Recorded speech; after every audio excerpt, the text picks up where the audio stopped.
Welcome to Alia Showkat, John Reynolds, John Early, and Cole Escola, cast of Search Party, and Sarah Violet Bliss and Charles Rogers, creators and executive producers of the HBO Max series. Thank you so much for joining me today. Thank you. Thank you for having us. Thank you for having us. One of the things that I have written a lot about with regard to Search Party over time is the way that each season feels very locked into a genre or a set of sort of classic inspirations. So season 1 had a mystery element and reminded me of Hitchcock. Season 2 reminded me more of horror. Season 3 I've been describing as sort of like the millennial cuckoo good wife of my dreams because it has so much to do with courtroom dramas. I'm wondering if you could talk about whether you kind of envisioned that evolution from the get-go and where it goes in season 4 in terms of genre and some of the specific influences that you feel, inspired the new season. Yeah, we had a kind of rough idea of an arc when we started out, which was, the idea that in season 1, there would be a mystery that turned out to not be a mystery. And that Dory in some way would be very wrong about what she set out believing was the truth. And then there would have to be a cover up of the murder in the second season and then a trial in the third season. And when we got to the second season, that's when we started to realize that there was kind of an opportunity to lean into a different genre with every season, and in a sort of loose homage way that was kind of a fun overall aesthetic thing that we didn't necessarily feel like would inhibit us or that would change the tone too much. But really season 4, we thought of when we were writing season 3. So we had only kind of gotten as far as season 3 when we set out to make the show. And so this really is the season that we were kind of inventing as we went along and finding that because there's this kind of misery hook to it, Stephen King and horror and torture, and we were calling it the captivity genre, but that doesn't necessarily exist. We just started saying that. But movies like Room or Silence of the Lambs or Misery kind of led the way for us. And then we had a bunch of other outside influences from real life, cults and brainwashing cases, Patty Hearst was something that we looked into as well for this season. Silence of the Lambs was the one that I picked up on first. I think maybe because Silence of the Lambs was I bought a VHS player for a VHS tape of Silence of the Lambs that I found when I was in a teenager, because that movie is just has always been an obsession. So the minute that Chip turns on the music when Dory is screaming, my brain immediately went there, and I was like, oh, I'm going to be really obsessed with this season. Yeah. Yeah. Something fun to know about that song is that the band Delight sings Groove is in the Heart, and they're very selective with how the song is used and how it gets to be played in things. And so we wrote a letter to them explaining the season, and then they gave us permission. And I just thought it was a kind of a cool experience that we had to prove ourselves to Delight and be no, it's a fun, weird torture. I'm actually kind of impressed that they had the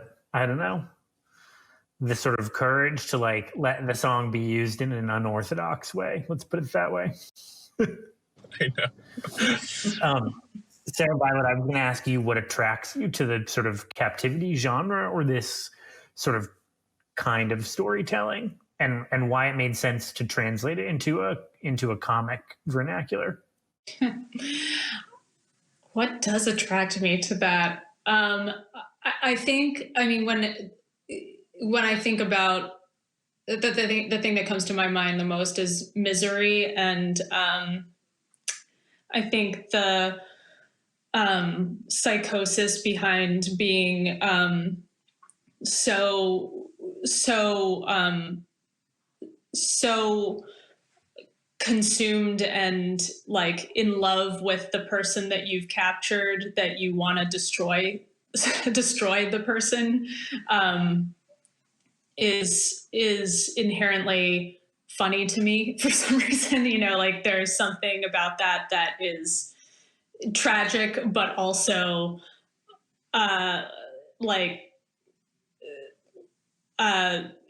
so twisted that it touches on a lot of things that we talk about in Search Party, where it's like ego entwined with obsession, and I find it both funny and horrifying. I don't know. I would love to talk about, since we're on the subject of season 4, a couple of the specific things. I'm wondering what you all made of, like, what I've started sort of calling it Dory's Playhouse, the sort of fake apartment that she gets locked in, because it's a weird, aesthetically, it's like a cross between the Silence of the Lambs basement and Pee-wee's Playhouse. And I'm wondering, like, what your first reaction to that was when you saw it, Alia and Cole. I mean, I was just highly impressed. When it was written in script form, you're kind of like, like, I don't really, like, I kind of get it, but like, what's it going to look like? I kind of thought it was just going to be the set that we had already had at Dory and Drew's apartment with stuff like added on, but that wouldn't have sold it. But when Charles and SV told us, they're like, no, everything's made out of felt. I was like, okay. And then when we were doing pre-production, at the pre-production office, there was like little felt things everywhere, like a little soda can or like a little, something. And I was like, what the hell is this? And they're like, wait till you see, the set. And then you walk in and it's just really unbelievable. Like the creative ingenuity is it's amazing. And just like the detail is put in, and me and Cole spent a lot of time in there. So yeah, I mean, we did spend a lot of time in there, but I really liked it. It's really funny. It's also just like, I always love how Charles always says, he's like, this is the best job. Like you come up with the craziest stuff and then you just show up and all these professionals are like, is this what you want? And they're like, yeah, that's it. Yeah, that looks good. And I think this is really a good example of that. It's very impressive. It was insane. And it was even more insane when I, like, before getting to the set, like seeing them build the things, like when we had the table reads, just like the little felt fridge and all the little felt foods, and every detail was like gorgeous. So in season 4, while Dory is being held prisoner by Chip, Elliot is pursuing his cable news career. I thought that it was one of the funniest sort of bits in season 3, and I'm glad that it continued. John, have you watched a lot of cable news to sort of like, just in the course of your regular life or to prepare for the role? Like, have you submerged yourself in Fox News culture in order to put Elliot in that brain space? It wasn't for the role. I'm like diehard Fox. I don't know. I just trust them. They tell it like it is. I like the colors. I think it's really pretty. I think it's really bright. No, I didn't at all. You're revealing that I have zero process as an actor. I did not submerge myself, but yeah, I don't know. I think we all have like reserves of kind of propaganda that have gotten into us without us realizing it. So I don't think I even had to do that much research to know like what that kind of like shiny, like psycho-conservative, like cable news thing is, But yeah, I really, really loved doing that stuff. And I just think it's I think it's so funny how more what I like more what it reveals about Elliot's progressive politics prior to his conservative switch. I think that's like more interesting, that not that he like switches to conservatism, but that it shows out how easy it is to kind of grift on both sides. Which is what I love about the show, that it's not just obviously not some sort of commentary just purely on like the right or something through Elliot's journey. It's like, it shows how like easy it is as a millennial to kind of like absorb and kind of parrot like easy progressive politics and consider, and then how quickly he just, once they give him the offer, there's no center to there's no like spine to anything he believes in. Like, I guess all I'm trying to say is it's like prefabricated. We all have like prefabricated millennial politics on Twitter, Elliot included. And so I think that's what's really funny about his turn. Yeah, there's something really effective about the way that it's set up in season 3, that he's sort of like willing to grasp any chance at fame, and then like he only has like that 2-second walk away from the camera Yeah. of having a moral center, and then he's like, no, I'm back. Yeah. Yeah.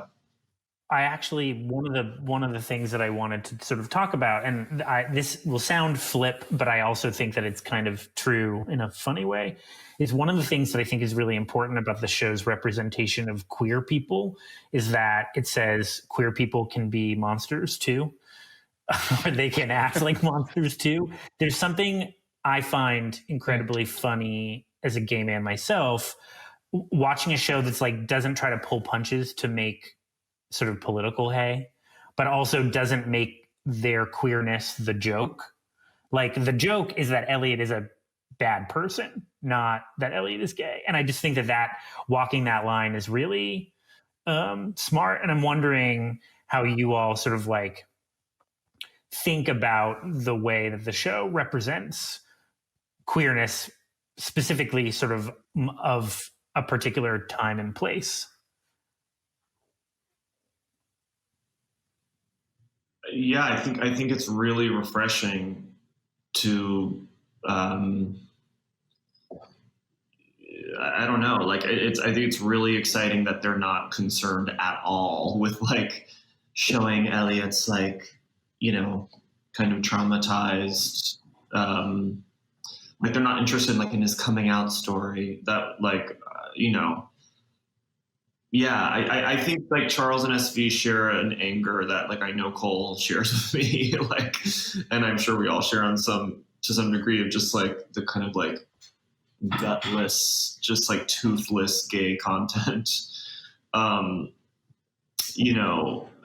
so it's really exciting to see them just like not concern themselves with any sort of like kind of like the pressure of representation of like, well, we have queer actors and queer characters, so we need to make sure that they're like, and also too, you see plenty, by the way, I want to be clear, there are plenty of people who are into like the anti-hero and like, and being like, let's have a gay person be a monster. But I'm like, show me a character more monstrous than Elliot. It's like, there are a lot of people trying to do that, I feel like, but it's amazing how far Charles and SV go in the writing of Elliot. There is something about, when you're like with my queer and gay friends, like screenshotting things and being like, oh my God, can you believe this?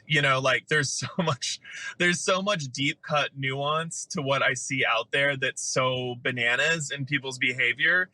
And I think sometimes whether it's women talking about other women, queer people talking about other queer people, like whatever demographic there is that you want to talk about, like that demographic knows the deep cuts of their own community in a way that anyone outside of that demographic not only isn't equipped to make fun of, also just, like politically should avoid it out of being like a graceful human being, and also just like could not be able to capture the extent of that nuance, you know? And so I think by osmosis, like straight people will end up seeing like deeper cut representations of queer people because they're written and portrayed by queer people who know the ins and outs of what's so crazy about whatever behavior you want to talk about. And then like mainstream culture is like, oh, I didn't know that that was necessarily the way it is, but that I see how that's funny.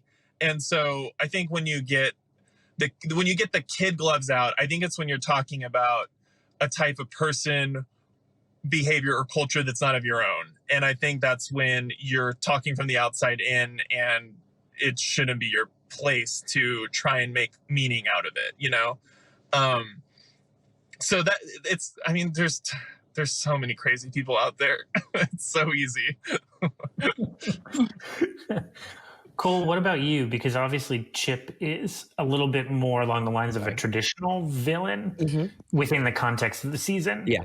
And that does have a sort of history. I mean, Psycho is one reference, but like there is a kind of history of queerness being coded with villainy. Disney movies are also an example of this. But I'm wondering how you sort of think about where Chip falls within that kind of history. Watching it, I realized like there's nothing that says that Chip is queer. But just going back to what John said about like and what you said about walking a line, it's like the line they walk is like not walking a line at all. Like, because that's where you get like either boring or like in trouble because you're like trying to please everyone rather than tell a story. Yeah, but maybe Chip is straight. I don't know. Can that be fun? Yeah. You know why I think I assumed, and you're right, Cole. I think the reason I assumed that Chip was queer was because Portia, like the thing that I will always remember, like until my dying day, is Meredith, the way that she yells, "That twink!" in season 3 at the wedding, because that just slayed me. Right. But as we know from the New York Times, you know, twinks can be straight. You know, look at what's his name, Timothy Chalamet, a very upcoming young twink in media. Yeah, but I Chip's sexuality never came into play. Yeah, I think maybe the thing that's tricky about it is knowing what's yours to play with and what's not. And you know, I think the greatest thing about being queer and queer sensibility is that there's you know, I think that you navigate being told what you are, and that you know, you're at the receiving end of being told what you are in so many ways, and there's the opportunity to enjoy that on some delicious understanding level. That's the nice thing about being queer, is that you get to take anything that gets thrown your way and turn it into a hat. You know, and then wear it out in public and be like, well, you said it, ha. And I think that there's like a particular willingness to embrace darkness and irony. And so that kind of felt like a little bit of an invitation for Chip to be like delicious, you know, like the best villain. All Disney villains are gay. All space villains are gay. You know, like all villains are gay basically, because straight men can't handle sexuality, so it's just thrown to the shadow side and turned into this monster. So that's fun. And also, I know so many queer people who I mean, there's a reason why queer people love Halloween so much too. Like, there's something about embracing the villain, embracing the dark side. Yeah. I think the thing to be sensitive about is what representations of queer people that are shadowy. Should you know when to revere the painful experience that certain people have had being on the receiving end of poor representation. And so there's some stuff this season, like, that's a little bit of an homage to Silence of the Lambs or to Psycho, where there's like a gender identity aspect to it. And what we wanted to do was from a starting place, really enjoy Cole's portrayals of women, and then lean into like a psycho-y Freudian kind of a thing that has this kind of like already stamped in antiquity device to it. And it's kind of like that belongs to this classic Hollywood thing in a way that feels like you can turn it on its head and knowingly embrace the absurdity of how that's been in our culture for so long. So I hope that translates, because it was really fun to write for Cole. It definitely translates. No, that's fine. The moment I was thinking of is, Dory, even though she's captive, when Chip comes down, dresses as Aunt Lila, and says, when I go into town, I need to dress up as my Aunt Lila. And Dory's like, even from her captivity, she sort of like breaks from thinking about herself. And she's like, do people really believe that you're a 70-year-old woman when you walk into town dressed like this? Like, it kind of deflates the whole premise behind like Norman Bates dressing up as his dead mother, where you're like, oh, if you actually think about this in a literal way for even 2 seconds, it's sort of flagrantly ridiculous. But that's kind of the allure of it. Right. And then it's like, yeah, it's obvious logic. It's like, okay. Yeah. John Reynolds, Drew's sort of storyline in the new season involves work at a theme park of sorts that seems to make him pretty happy. Mm-hmm. He has a new girlfriend. He seems to be sort of excited to get away from Dory, but is also pissed that she appears to have broken up with him pretty like abruptly and without warning. I'm wondering, like, first of all, what's the deal with the theme park, and why is Drew so into dressing up as in costume? Right. Is Drew a furry, I guess is what I'm asking. No, I don't. Again, no sexuality with him, but I don't know. I always thought it was funny how it's like, when you do something so awful like murder someone, I imagine, you want to escape, and a lot of people like turn to being born again or something like that. And I thought it was always funny that Drew's like born again was reverting back to like going to a theme park where like instead of religion, he chose a theme park or something like that. And I think it's like purely escapism where he can just think about something else and no one knows who he is or something like that. So, it's so brutal, but also it's so funny. And, the costume, anonymity, he can hide in that. So. Was it hot? Well, it was actually cold outside. That's going to be a good, you think it's Los Angeles. We actually shot it in New York, and it was really cold. So, no, it wasn't hot. It was actually quite pleasant. Want to say some more shit? The folks who are watching this will only have seen, I think, the first 2 episodes, so I don't want, obviously, to give away any spoilers, but I wonder if maybe before we wrap up, each of you could talk about whether you have sort of like a favorite moment or a favorite line or a favorite memory from making season 4. I'll start. Yeah. I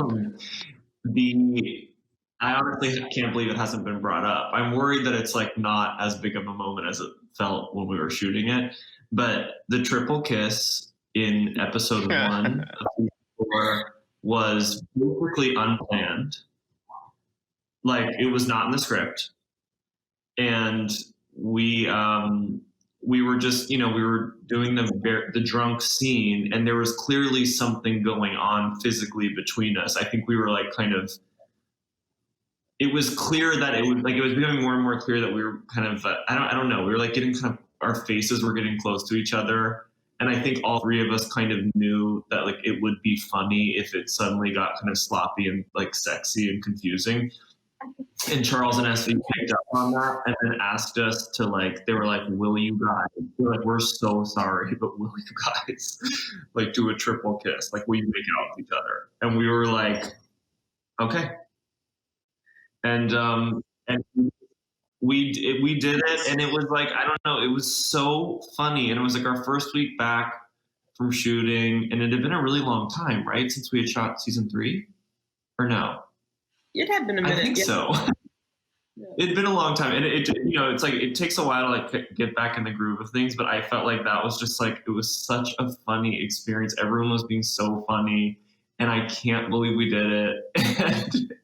And that's all. That's my favorite memory. I mean, out with John and Meredith.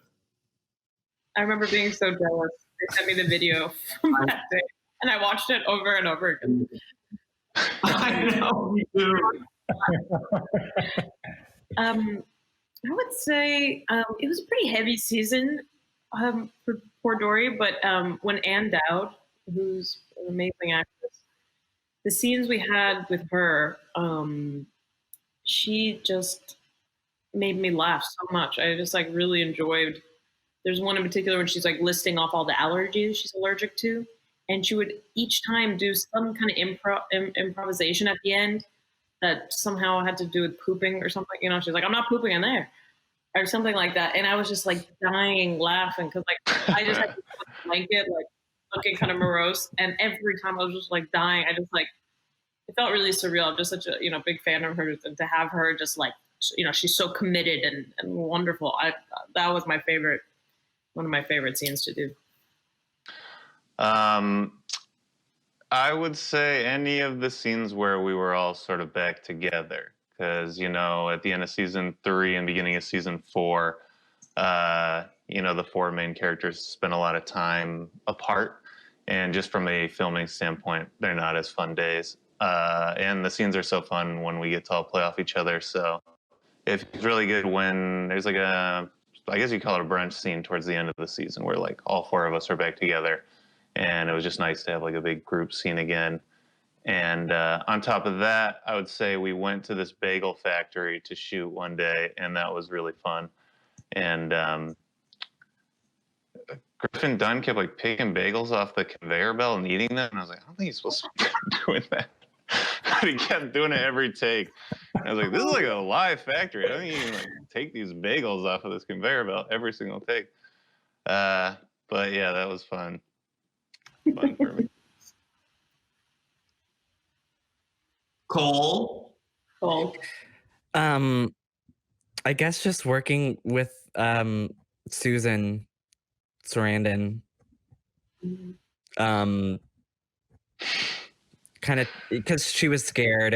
I kind of took her under my wing and said, I'm new here too, and so we were able to bond about that. And she's just so shy, I said, they want you to succeed. She's like, no, they're waiting for me to fail. When you're as famous as I am, they want to tear you down. And I said, no, I don't.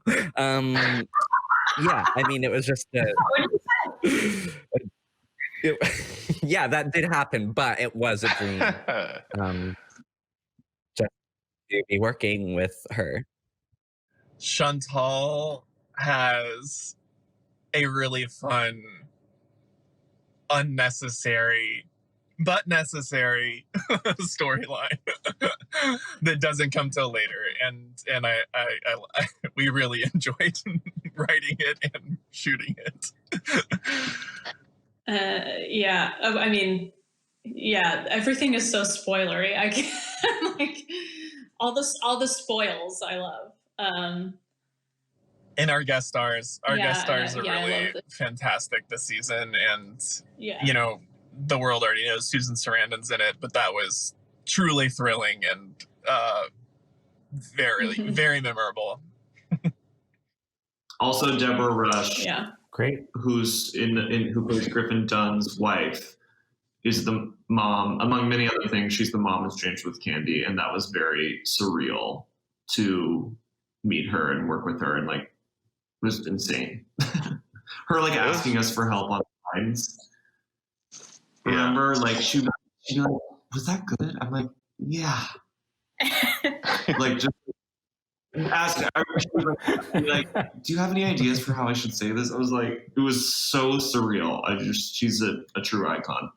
That whole day with both of them was like, it felt like, oh, was Strangers with Candy cool? Like, could you tell us about it? And like, was After Hours fun?